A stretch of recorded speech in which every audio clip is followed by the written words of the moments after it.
ಇನ್ನು ನಾಳೆ ದೇಶದ 244 ಸಿವಿಲ್ ಡಿಫೆನ್ಸ್ ಜಿಲ್ಲೆಗಳಲ್ಲಿ ಮಾಕ್ ಡ್ರಿಲ್ಗೆ ಕೇಂದ್ರ ಗೃಹ ಸಚಿವಾಲಯ ಆದೇಶವನ್ನು ಕೊಟ್ಟಿದೆ.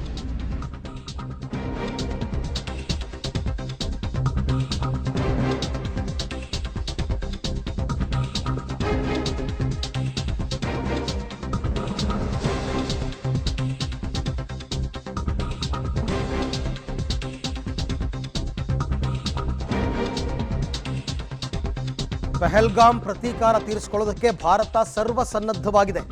ನಾಳೆ ಎಲ್ಲ ರಾಜ್ಯಗಳಲ್ಲಿ ಯುದ್ಧದ ಮಾಕ್ ಡ್ರಿಲ್ ಆಗುತ್ತಂತೆ.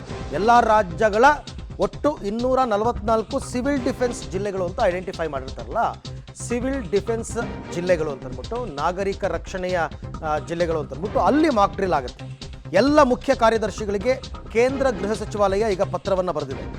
ಯುದ್ಧವನ್ನೇ ನೋಡಿಲ್ಲ ಇಂದಿನ ಪೀಳಿಗೆಯವರು, ಅಫ್ಕೋರ್ಸ್ ನಾವು ನೋಡಿಲ್ಲ. ಸೊ ಇದು ಸ್ವಯಂ ರಕ್ಷಣೆ ಬಗ್ಗೆ ಅಣಕು ಕಾರ್ಯಾಚರಣೆ ಅಥವಾ ಅಣುಕು ಪ್ರದರ್ಶನ ನಡೆಯುತ್ತೆ. ನಾಳೆ ಭಾರತದಲ್ಲಿ ಮೊಳಗಲಿವೆ ಸೈರನ್ಸ್, ಕಗ್ಗತ್ತಲ ಸಮರಾಭ್ಯಾಸ, ಯುದ್ಧದ ವೇಳೆ ಜನರ ರಕ್ಷಣೆಯ ಅಣುಕು ಪ್ರದರ್ಶನ ನಡೆಯುತ್ತೆ. ಹೇಗಿರುತ್ತೆ ಈ ಮಾಕ್ ಡ್ರಿಲ್ ಅಂತಕ್ಕಂಥದ್ದನ್ನು ನಾವೀಗ ನೋಡ್ತಾ ಹೋಗೋಣ. ವಾಯುದಾಳಿ ಎಚ್ಚರಿಕೆಯ ಸೈರನ್ಗಳ ಕಾರ್ಯಾಚರಣೆ.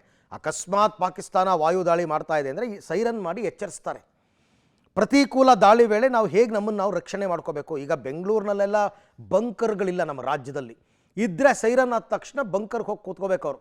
ನಿಮಗೆ LOCನಲ್ಲಿದೆ, ಬೇರೆ ಬೇರೆ ದೇಶಗಳಲ್ಲಂತೂ ಕಂಪಲ್ಸರಿ. ಯುದ್ಧವನ್ನೇ ಕಾಣದ ಸ್ವಿಟ್ಜರ್ಲೆಂಡ್ನಲ್ಲಿ ಕಂಪಲ್ಸರಿ ಪ್ರತಿಯೊಬ್ಬರ ಮನಲ್ಲೂ ಇರಬೇಕು ಬಂಕರ್ಸು. ನಾಗರಿಕರು ವಿದ್ಯಾರ್ಥಿಗಳಿಗೆ ರಕ್ಷಣಾ ಅಂಶಗಳ ತರಬೇತಿಯನ್ನು ಕೊಡ್ತಾರಂತೆ. ನಿಮ್ಮನ್ನು ನೀವು ಯುದ್ಧದ ಸಂದರ್ಭದಲ್ಲಿ ಹೇಗೆ ರಕ್ಷಣೆ ಮಾಡ್ಕೋಬೇಕು, ಕ್ರ್ಯಾಶ್ ಬ್ಲ್ಯಾಕ್ಔಟ್ ಕ್ರಮಗಳನ್ನು ಒದಗಿಸೋದು ಅಂತಂದ್ಬಿಟ್ಟು ಹೇಳ್ತಾರೆ. ಹೇಗೆ ಅದು ಬ್ಲ್ಯಾಕ್ಔಟ್ ಅಂತ ಹೇಳ್ತೀನಿ ನಾನು. ಪ್ರಮುಖ ಸ್ಥಾವರಗಳು ಮತ್ತು ಕಟ್ಟಡಗಳನ್ನು ಮರೆಮಾಚುವಿಕೆ ಹೇಗೆ, ಯಾಕೆಂದರೆ ಅವ್ರಿಗೆ ಗೊತ್ತಾಗ್ಬಿಟ್ರೆ ಇದು ಪ್ರಮುಖ ಕಟ್ಟಡ ಅಂತ ಅಲ್ಲಿಗೆ ದಾಳಿ ಮಾಡ್ಬೋದು, ಅಲ್ಲಿಗೆ ಬಾಂಬ್ ಹಾಕ್ಬೋದು.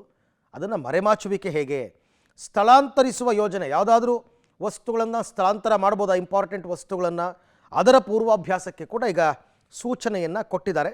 ಬೆಂಗಳೂರಿನಲ್ಲೂ ಆಗುತ್ತೆ ಮಾಕ್ ಡ್ರಿಲ್, ಯಾಕೆಂದರೆ ಬೆಂಗಳೂರಿನಲ್ಲೂ ಕೂಡ ಅದಕ್ಕೆ ಸಂಬಂಧಪಟ್ಟದ್ದೆಲ್ಲ ಇದೆ. ಮುಂದೆ ಹೇಳ್ತೀನಿ ನಾನು ಅದನ್ನು ಎಲ್ಲೆಲ್ಲಿ ಏನು ಅಂತಂದ್ಬಿಟ್ಟು. ಸೊ ಹೆಂಗಿರುತ್ತೆ ಅನ್ನೋದಕ್ಕೆ ಸಂಬಂಧಪಟ್ಟಂತೆ ಒಂದಷ್ಟು ಮಾಹಿತಿ ಇದು.